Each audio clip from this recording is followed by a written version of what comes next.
Assalamualaikum Ibu. Waalaikumsalam Pak. Mari Pak. Ya, mohon waktunya Ibu. Iya. Saya ada tugas wawancara terkait dengan kepemimpinan Ibu di sekolah ini. Oh iya iya. Mari Pak. Yang pertama, mungkin langsung saja ya Bu ya. Iya, monggo Pak. Selama ini bagaimana Ibu mengidentifikasi kasus-kasus yang berkaitan dengan dilema etika dan rujukan moral? Oh, ini masalah dilema Betul. etika ya Pak ya. Betul. Begini Pak, memang yang dikatakan dengan dilema etika itu keputusan yang memang benar-benar sangat membutuhkan pemikiran yang sangat rumit bagi saya. Iya. Tetapi di sini kita harus benar-benar memutuskan yang terbaik buat murid saya. Nah, bagaimana mengidentifikasi dilema etika yang ada di sekolah kita ini di SD Indapenda 1? Salah satu contohnya Pak, yang pernah saya temui kasus dilema etika yang ada di sini, yaitu diantaranya tentang ekstrakurikuler yang ada di SD Indapenda 1. Iya. Contohnya yaitu tentang penjadwalan Pak. Iya. Nah di sini kebanyakan kita itu ekstrakurikulernya diambil di sore hari. Oke. Nah, Iya. Ketika kita menjadwalkan ekstranya di sore hari, kebanyakan itu berbenturan dengan anak-anak mengaji. Iya. Itu adalah kegiatan yang sama-sama dibutuhkan oleh anak-anak. Iya. Ya, dimana untuk ekstrakurikuler itu memang program yang sudah ditetapkan di sekolah, sedangkan kalau ngaji memang kebutuhan anak-anak tentang keagamaan di rumah mereka, gitu kan. Nah, kami mengidentifikasi awalnya menanyakan dulu ke anak-anak kapan waktu mengaji mereka. Ada yang sore, ada yang malam. Nah, tentunya yang sore itu berbenturan dengan jadwal ekstranya.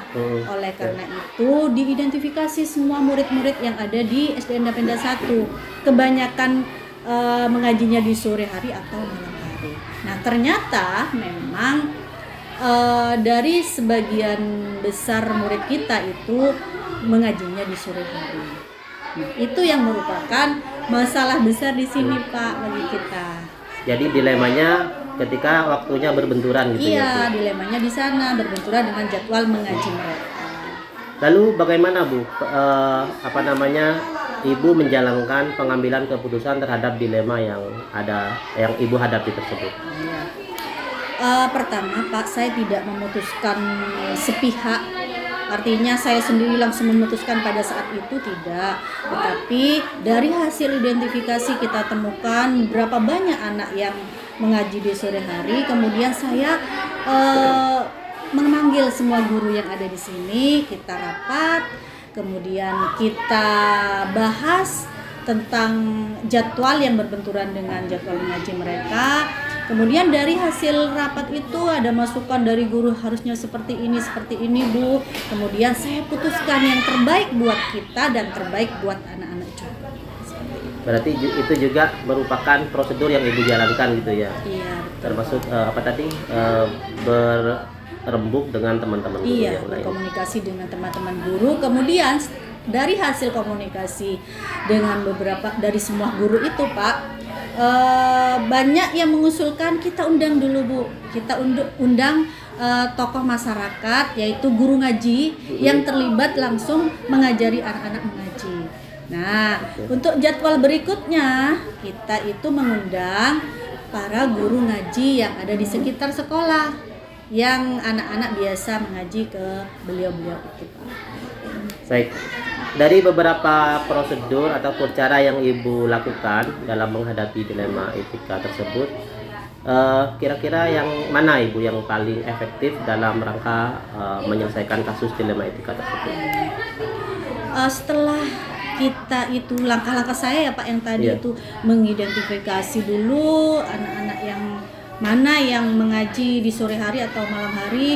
Kemudian setelah itu mengumpulkan guru-guru, kemudian kita juga mengundang para guru ngaji di sekitar sekolah. Setelah itu saya memutuskan memutuskan kebanyakan dari ekstrakurikuler yang ada di sekolah itu ada yang dilaksanakan sore hari, ada yang dilaksanakan setelah jam pulang sekolah. Artinya setelah jam pulang sekolah anak-anak istirahat sebentar sekitar 10 menit kemudian dilanjutkan dengan ekstrakurikuler. Jadi kita sama-sama enak, siangnya anak-anak bisa ekstra, kemudian sorenya mereka mengaji. Nah, yang ekstra yang dilaksanakan di sore hari itu Pak, ada yang tidak berbenturan dengan jadwal mereka mengaji, yaitu contohnya pramuka, karena pramuka kita ngambil di hari Jumat. Nah, hari Jumat kebetulan libur anak-anak untuk mengajinya. Nah, kemudian itu Pak langsung dilaksanakan di hari Jumat yang ekstra kurikuler pramuka. Kalau dari segi ini Bu, dari segi tantangan sendiri dalam menghadapi kasus-kasus dilema etika seperti yang sudah Ibu ceritakan tadi, seperti apa Bu? Tantangannya begini Pak, yang pertama tentu anak-anak kalau dilaksanakan sepulang sekolah, kadang-kadang anak-anak sudah lelah. Itu tantangan yang pertama. Kasihan juga kita melihat anak-anak. Tetapi di sini kita beri waktu 10 sampai 15 menit anak-anak jeda dulu, artinya istirahat di sana. Istirahat. Nah, konsekuensi kita Pak, kalau ekstrakurikuler itu dilaksanakan di siang hari, tentu uang jajan mereka sudah habis kan? Iya. Berarti kita yang berkorban Pak. Iya, kita berkorban. Kadang dari kita sendiri ya, teman-teman guru dengan saya juga sumbangan untuk membeli air minum untuk anak-anak, kemudian roti Pak, seperti itu. Karena ekstra kan tidak begitu lama, hanya berlangsung 1 jam gitu Pak. Iya, baik Bu. Terus kalau dari segi pengalaman ketika menghadapi kasus-kasus seperti itu Bu, apakah Ibu langsung menyelesaikan secara langsung ataukah menunda dulu, menjadwal gitu kira-kira? Seperti apa Bu? Iya. Karena ekstrakurikuler itu adalah program sekolah Pak. Nah, sebelum tahun ajaran baru kita kan sudah membuat program 1 tahun ke depan. Nah, pada saat itu kita sudah menjadwalkan. Nah, kapan identifikasi anak yang mengaji di sore hari, kemudian kapan waktunya kita rapat, dan kapan kita langsung memutuskan dan melaksanakan ekstrakurikuler itu di awal tahun ajaran baru. Kita berharap di tahun ajaran baru itu ekstrakurikuler itu langsung on artinya Pak. Gitu. Artinya tidak langsung diselesaikan, tapi juga tidak dibiarkan berlarut-larut. Iya, saya tidak menunda-nunda. Artinya kalau menunda-nunda maka ekstrakurikuler itu tidak akan berjalan gitu kalau selalu menunda. Baik Bu. Terus ada seseorang ataukah faktor-faktor tertentu yang bisa membuat mudah dalam Ibu mengambil keputusan terkait dengan dilema etika itu?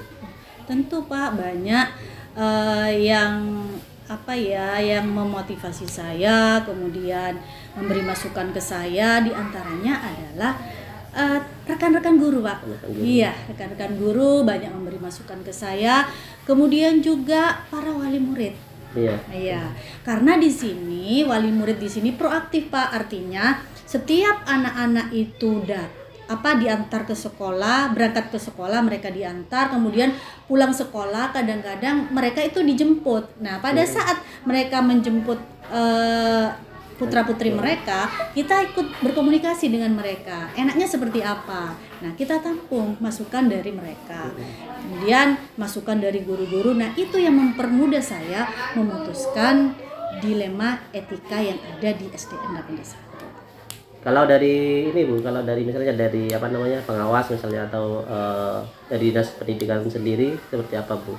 Apakah ikut andil ataukah ada peran mereka dalam hal memutuskan dilema etika tersebut? Kalau dari pengawas selalu memberi masukan kepada saya. Silahkan Bu Vivin berikan yang terbaik untuk Murattab. Berikan yang terbaik buat siswa-siswi di SDN Darenda 1. Seperti itu masukannya saja Pak.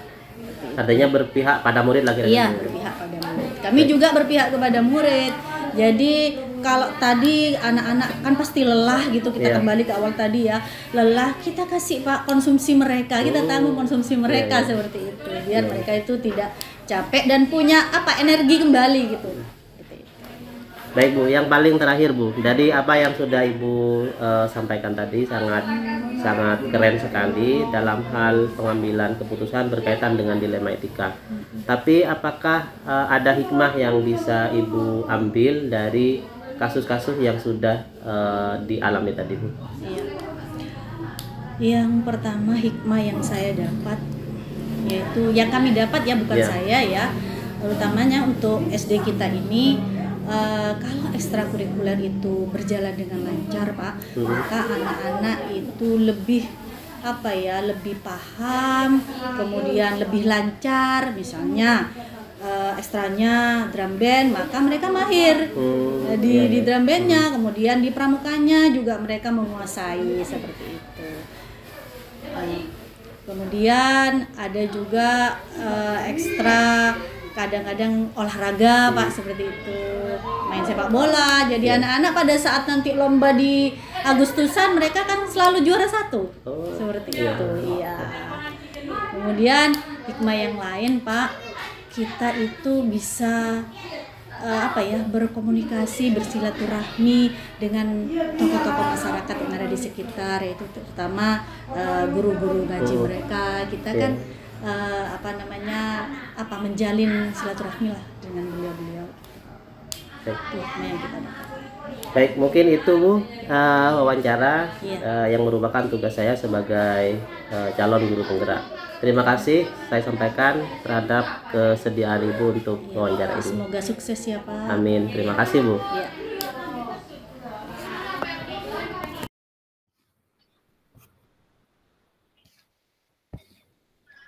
Assalamualaikum warahmatullahi wabarakatuh. Selamat siang Bu Ngompri. Waalaikumsalam warahmatullahi wabarakatuh. Selamat siang Pak Subaidi. Selamat siang. Mohon maaf Bu Ngompri. Gimana kabarnya? Alhamdulillah luar biasa. Sehat walafiat tentunya. Saya senangnya lihat Bu Ngompri itu selalu energik ya, selalu semangat. Gimana Bu tugas-tugas kepala sekolahan? Alhamdulillah berjalan sebagaimana mestinya. Tapi di bulan puasa ini lumayan ekstra yang untuk melaksanakan tupoksi, karena kita lokasinya ada di daerah pedesaan, jadi butuh motivasi ekstra untuk para guru dan siswa untuk bisa beraktivitas di sekolah seperti itu. Oke. Gini Bu, saya punya tugas wawancara terkait dengan dilema etika. Jadi saya mohon waktunya Bu Ngompri untuk dapat bersedia saya wawancarai. Boleh, disilahkan kita sharing. Monggo.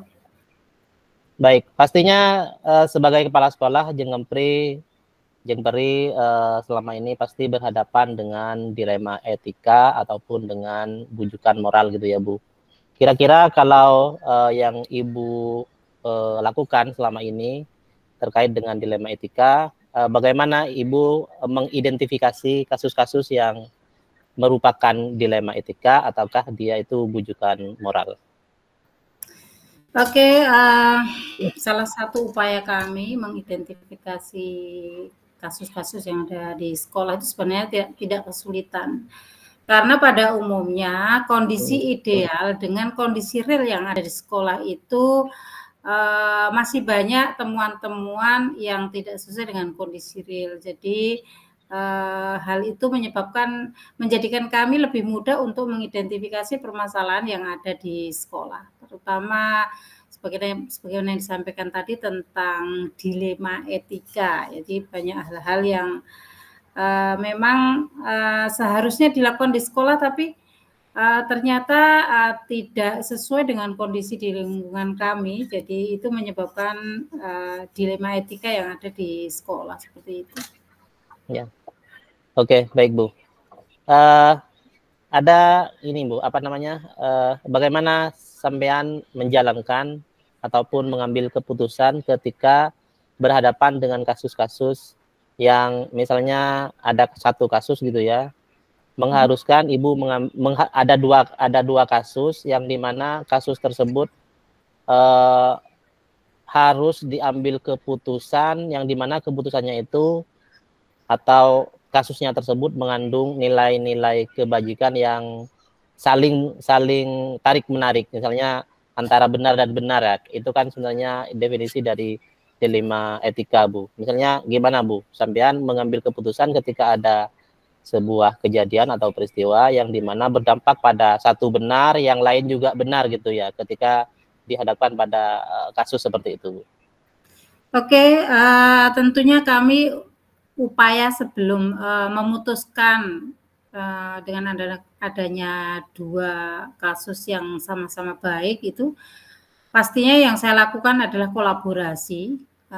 Kalau suatu permasalahan itu memang harus melibatkan wali murid atau tokoh masyarakat, kami pun berusaha untuk kolaborasi dengan wali murid atau masyarakat, terutama internal dulu kepada guru dan tenaga kependidikan yang ada di sekolah. Jadi upaya kami untuk berkolaborasi, mendiskusikan mana yang minta pertimbangan ke teman-teman, minta masukan. Jadi di sini kami adalah di sekolah itu merupakan sistem ya, jadi kita tidak bisa berdiri sendiri. Tidak bisa serta-merta kami sebagai seorang kepala sekolah walaupun punya otoritas, tapi kita tetap menghargai para guru dan tenaga kependidikan yang ada di sekolah yang mempunyai ide-ide cerdas tentunya dalam rangka memutuskan suatu dilema yang ada di sekolah. Jadi upaya kami adalah kolaborasi komunikasi tentunya dengan para stakeholder yang sekiranya terlibat dalam permasalahan tersebut. Baik, berarti ini ya Bu, berarti sampean juga melibatkan komponen ataupun orang-orang yang akan berdampak terhadap kasus ataupun dilema yang dihadapi oleh Jemperi. Yes. Berarti juga merupakan bagian dari langkah-langkah ataupun prosedur yang biasa dilakukan sampean selama ini ketika berhadapan dengan dilema etika itu. Ya, betul. Kami insya Allah selalu berupaya untuk mengoptimalkan sumber daya yang ada di sekolah maupun yang merupakan warga sekolah kami optimalkan semaksimal mungkin, semampu saya dan tentunya sesuai dengan porsinya masing-masing seperti itu. Baik. Terus dari beberapa opsi yang Ibu miliki misalnya terkait dengan upaya keluar dari dilema etika tersebut, kira-kira yang paling efektif menurut sampean yang mana Bu? Dari beberapa opsi yang ada, misalnya kira-kira seperti tadi berkolaborasi dengan stakeholder yang ada di dalam, kemudian juga dengan orang lain di luar, itu kira-kira yang paling efektif yang mana Bu?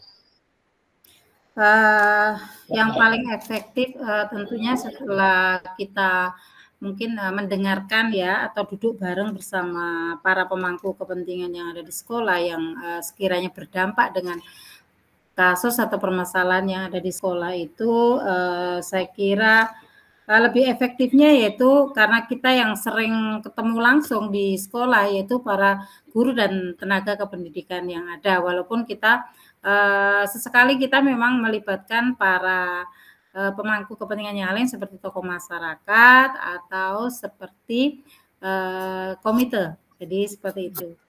Ya, baik sekali Bu. Terus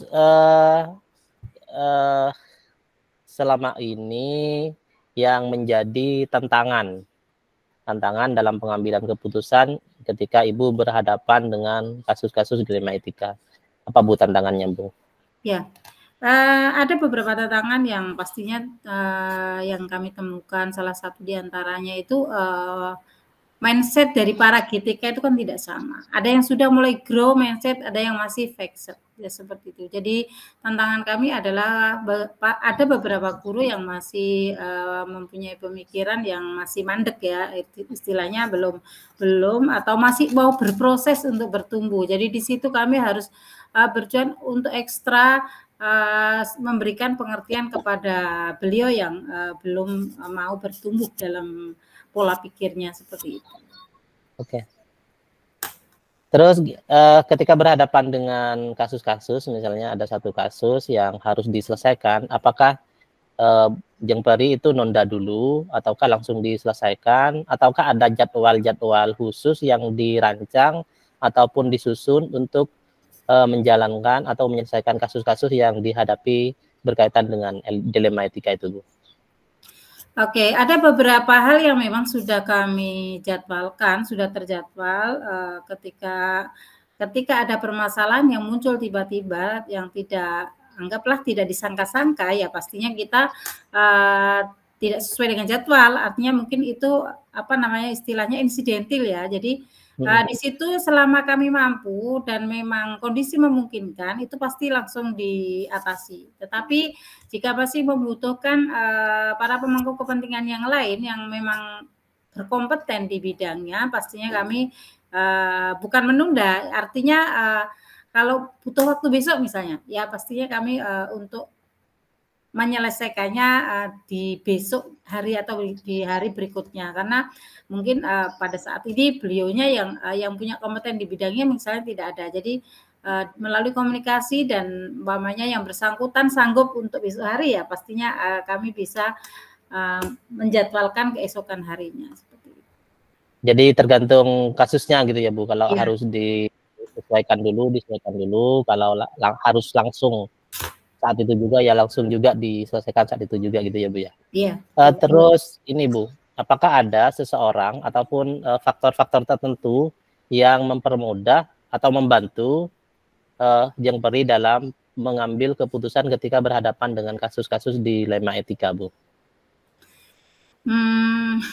Ada, artinya gini, satu kasus itu dapat terselesaikan tentunya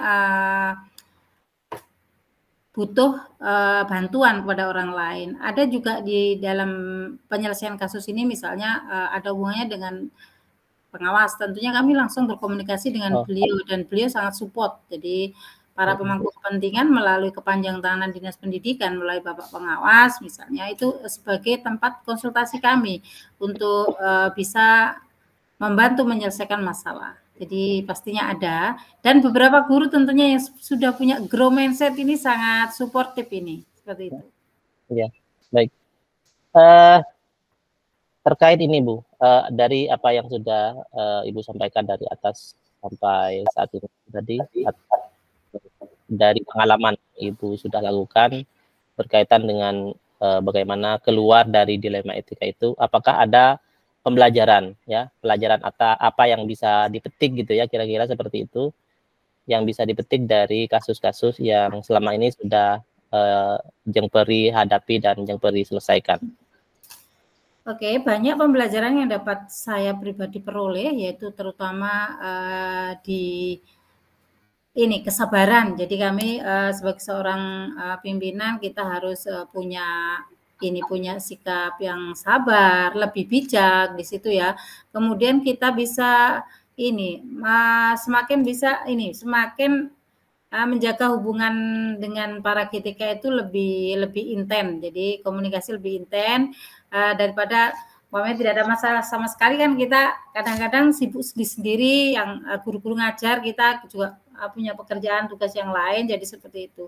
Jadi menambah keharmonisan rumah tangga di sekolah kami dengan intensnya komunikasi baik dengan ketika yang ada maupun para pemangku kepentingan. Tentunya menambah pola pikir kami menjadi bertumbuh, karena pengen tahu bagaimana sih kalau ada permasalahan seperti ini. Jadi kita tentunya pengen banyak tahu dan tahu banyak tentang suatu permasalahan dengan penyelesaiannya seperti itu.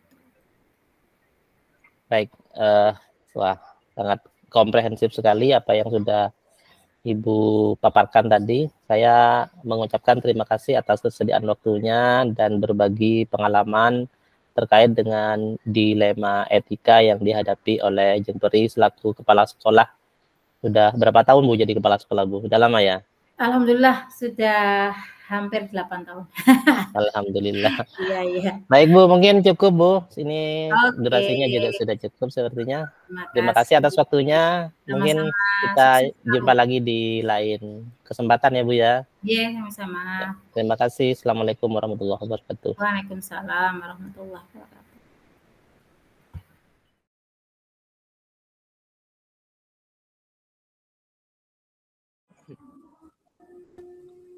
Assalamualaikum warahmatullahi wabarakatuh. Apa kabar Pak Mahili? Waalaikumsalam. Alhamdulillah baik Pak Subaidi. Mohon maaf Pak, mengganggu ini waktunya Pak Mahili di sela-sela kesibukan sebagai kepala sekolah. Saya mohon waktunya untuk wawancara terkait dengan tugas saya sebagai calon guru penggerak pada topik dilema etika. Bersedia ya Pak ya? Ya Pak Subaidi. Baik. Tentu sebagai kepala sekolah Pak Mahili selama ini pasti berhadapan dengan kasus-kasus yang berkaitan dengan dilema etika ataupun bujukan moral. Tentu Pak Mahili juga banyak mengambil keputusan-keputusan penting di mana juga dihadapkan pada dua kasus tersebut. Kira-kira bagaimana Pak Mahili mengidentifikasi kasus-kasus yang merupakan dilema etika atau bujukan moral, Pak? Baik Pak Subaidi. Dilema etika dan bujukan moral ini tentunya adalah dua hal yang merupakan katakanlah sesuatu yang memang sering kami hadapi kaitannya dengan tugas pokok dan fungsi kami sebagai kepala sekolah, yang mana dilema etika itu seperti yang telah kita pahami bersama adalah dua pilihan yang menuntut kita menentukan pilihan yang secara moral sama-sama benar, namun tentunya kita punya aturan-aturan yang secara kedinasan rambu-rambunya sudah jelas begitu. Namun secara kemanusiaan kita tentunya mempunyai kebijakan-kebijakan yang mana secara moral seperti yang telah disinggung di awal bahwa itu bisa dibenarkan begitu. Nah, bagaimana cara kita mengidentifikasi adalah tentunya adalah kebiasaan yang sering teman-teman kita lakukan. Contoh kecil misalkan datang terlambat atau bagaimana gitu Pak. Tentunya identifikasi awal adalah apakah ke guru yang bersangkutan adalah memang sering datang terlambat atau hanya beberapa kali begitu. Namun tentunya sebelum kita masuk ke sana, kaitannya dengan dilema etika adalah kita harus memberikan sebuah masukan juga bahwa apa yang dilakukan oleh guru itu adalah tidak benar begitu. Namun tentunya menurut kami pribadi antara dilema etika dan bujukan moral adalah dua hal yang berbeda namun hampir mirip Pak Suwedi. Hampir mirip dalam artian dalam kita menyikapi dan mengidentifikasi begitu. Nah, ketika misalkan suatu contoh ada teman kami yang sering terlambat, bahkan secara etika moral katakanlah seperti itu, kita memang harus memberikan pilihan yang mengidentifikasi dulu seperti yang Pak Subaidi bilang itu. Pertama karena beliaunya sudah sepuh, kemudian juga agak sakit-sakitan. Namun tentunya secara moral kita memberikan dispensasi 5-10 menit tentunya benar begitu kan. Namun secara pemerintahan, secara aturan dari pemerintah, apapun alasannya itu tidak dibenarkan. Dan itu memang sebuah dilema yang harus kami jalani. Maka dari itu harapan kami sebelum kami memang benar-benar tahu bahwa ada permasalahan di guru tersebut, tentunya kita harus memberi tindakan sebuah contoh atau sebuah peringatan kepada guru yang bersangkutan. Karena terus terang Pak Subaidi, tidak semua teman-teman kita itu mau terbuka dengan kondisi yang sebenarnya.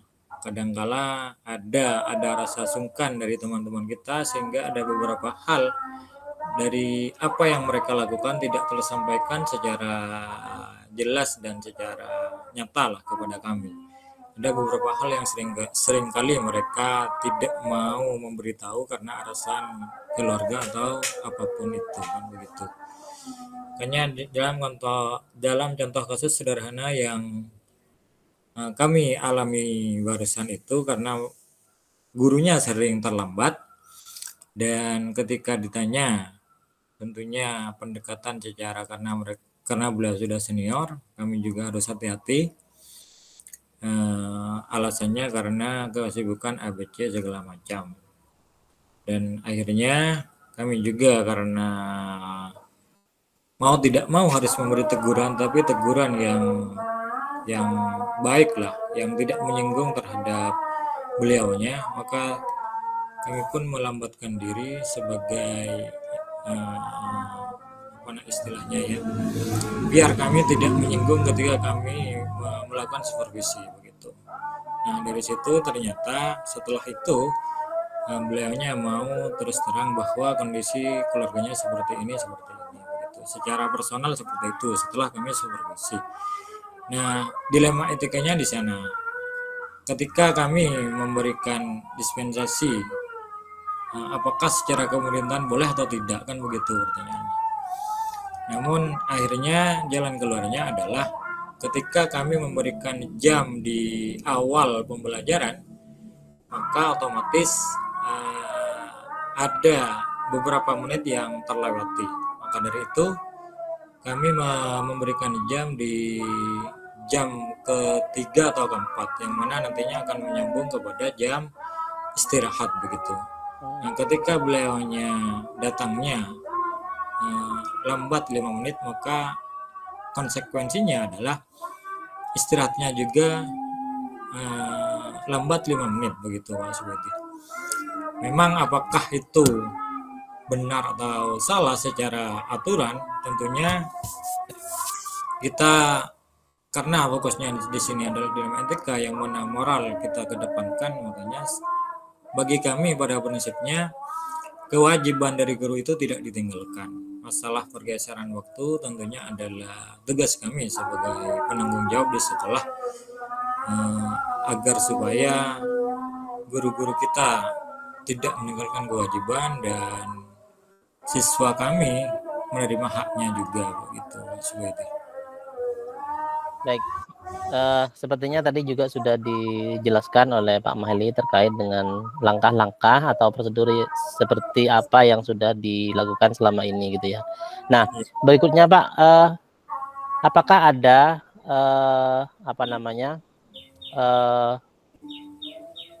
sesuatu hal yang menjadikan Pak Maheli itu semakin efektif dalam pengambilan keputusannya terkait dengan dilema etika, atau langkah-langkah apa yang membuat pengambilan keputusan itu bisa menjadi lebih efektif gitu Pak? Nah sebenarnya begini Pak Swedi, di kami di sini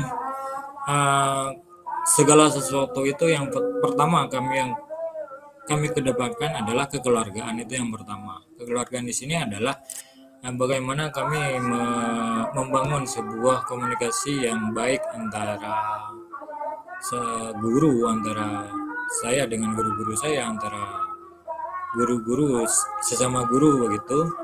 Nah, lewat komunikasi itu tentunya kalau menurut kami berkeyakinan komunikasi yang baik adalah keputusan yang akan kami sepakati bersama adalah keputusan yang baik juga.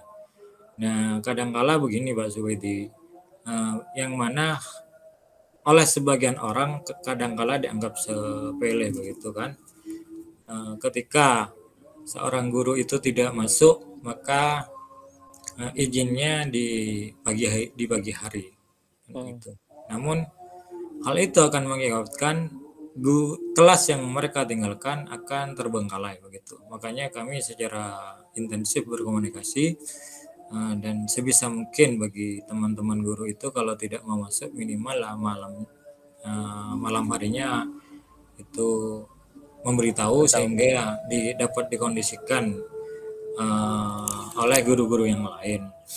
Cuman memang ketika kita berbicara masalah dilema etika,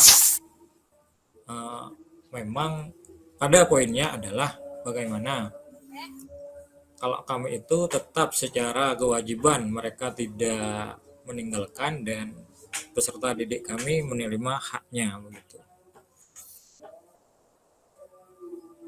Mungkin begitu Pak Suwedi. Baik Pak. Baik. Tadi sudah dipaparkan terkait dengan hal-hal yang bisa mengefektifkan gitu ya Pak. Kemudian apakah ada ini Pak tantangan-tantangan yang dihadapi oleh Pak Mahili ketika harus mengambil keputusan pada saat berhadapan dengan kasus-kasus dilema etika Pak? Ya, yang namanya tantangan di setiap hal itu pasti ada Pak Subedi. Contoh kecil saja begini, ketika kita berkaitan dengan kebutuhan guru, yang mana seperti kita ketahui bersama, akhir-akhir ini agak sering Dinas Pendidikan itu mengeluarkan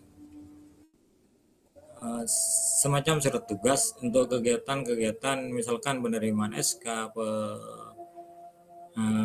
kemudian penyetoran berkas-berkas dan segala macam. Tentunya di sana adalah tantangan tersendiri bagi kami, utamanya bagi sekolah kami yang mana gurunya tahun ini 2 orang pensiun Pak Suwedi. Jadi kami harus benar-benar efektif. Pertama tentunya secara aturan kami boleh dan bahkan dianjurkan untuk menyuruh guru kami yang misalkan mau pemberkasan atau segala macam.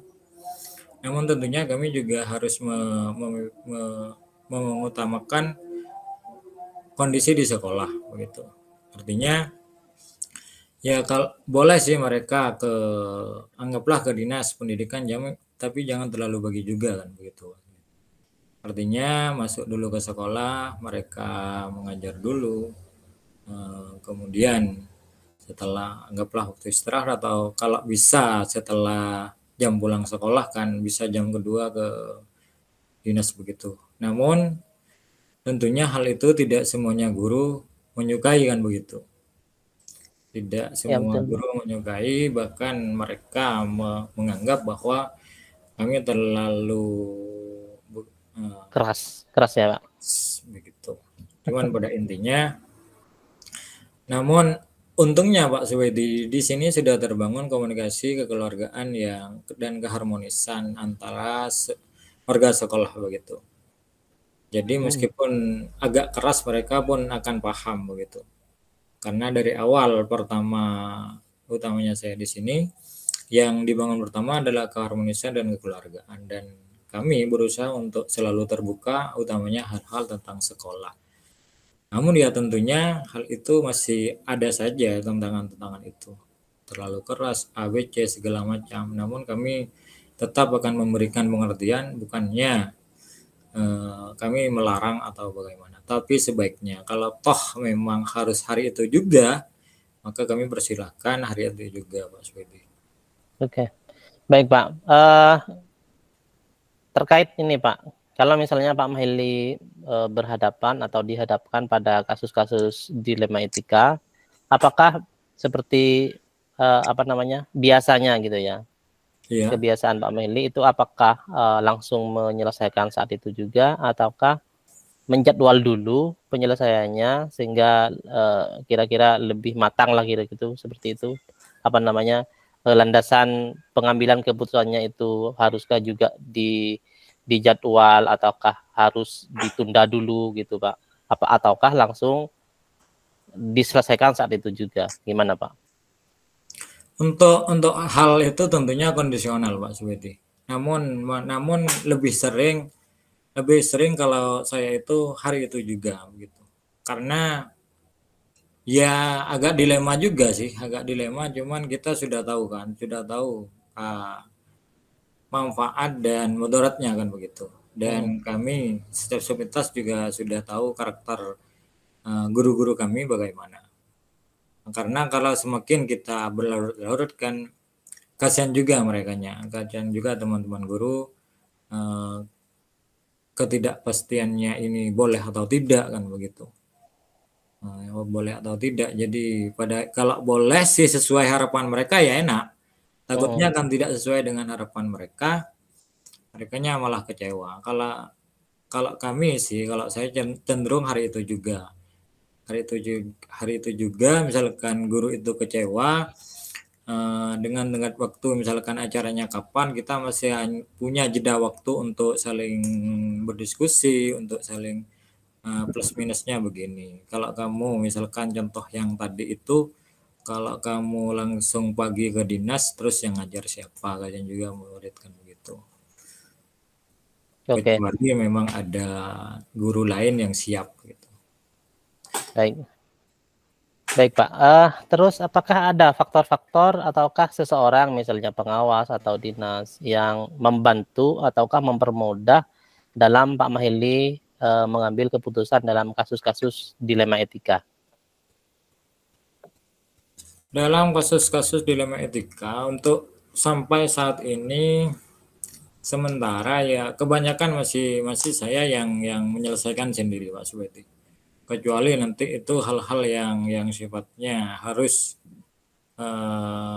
pihak luar katakanlah yang harus turun tangan, mungkin ya lebih baik begitu. Tapi sampai saat ini karena kita sepakat di sekolah kami itu sebisa mungkin hal-hal yang sifatnya intern itu sebisa mungkin tidak sampai kedengaran orang luar. Meskipun pengawas itu adalah bagian dari kami, namun tentunya karena pengawas itu tidak hanya punya satu sekolah binaan, ada beberapa sekolah binaan, takutnya nanti hal-hal yang berkaitan dengan sekolah kami kadangkala dijadikan sebuah opsi-opsi yang takutnya nanti keceplosan atau gimana ke sekolah lain, itu malah tidak enak. Kecuali memang hal-hal yang sifatnya memang sangat terpaksa, seperti kemarin itu ada guru kami yang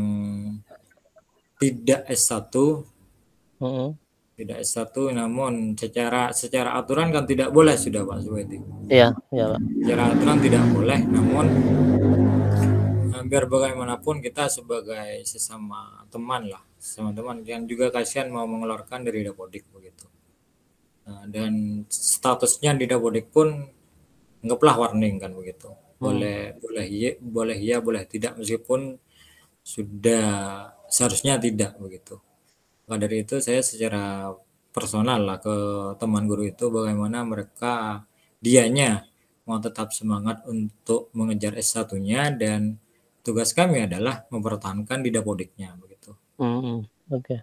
Dan tentunya itu perlu campur tangan dari pengawas, karena biar bagaimanapun dan pihak dinas juga Pak Subedi. Takutnya di sana itu membacanya ini D2 kok tetap mengajar begitu kan? Iya. Dan itu perlu campur tangan di sana begitu. Baik, sudah lengkap sekali ya Pak.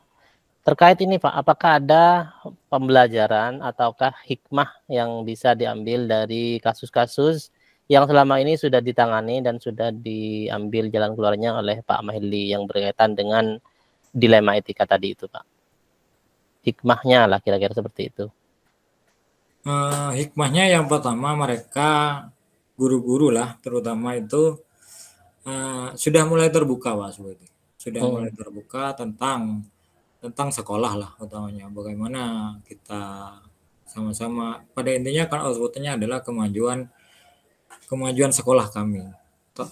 Memang poinnya adalah bagaimana secara pribadi kan, cuman dengan kita lebih sering komunikasi, kemudian hal-hal kita pertimbangkan plus minusnya juga untuk sekolah dan untuk pribadi gurunya itu, maka yang nampak ke kami itu adalah mereka mulai terbuka begitu, mulai terbuka, mulai ada masukan-masukan mengenai untuk kemajuan sekolah dan saling peduli juga. Artinya ketika mereka lambat atau gimana, saling mengingatkan begitu. Oke. Baik. Baik Pak Meli, sepertinya saya rasa cukup berkaitan dengan wawancara ataupun berbagi kebaikan, berbagi praktik baik dari apa yang selama ini sudah dilakukan oleh Pak Mahili sebagai kepala sekolah berkaitan dengan dilema etika. Saya mengucapkan terima kasih sudah meluangkan waktunya. Sama-sama. Ya, sama-sama. Mungkin kita cukupkan. Assalamualaikum warahmatullahi wabarakatuh. Waalaikumsalam warahmatullahi wabarakatuh.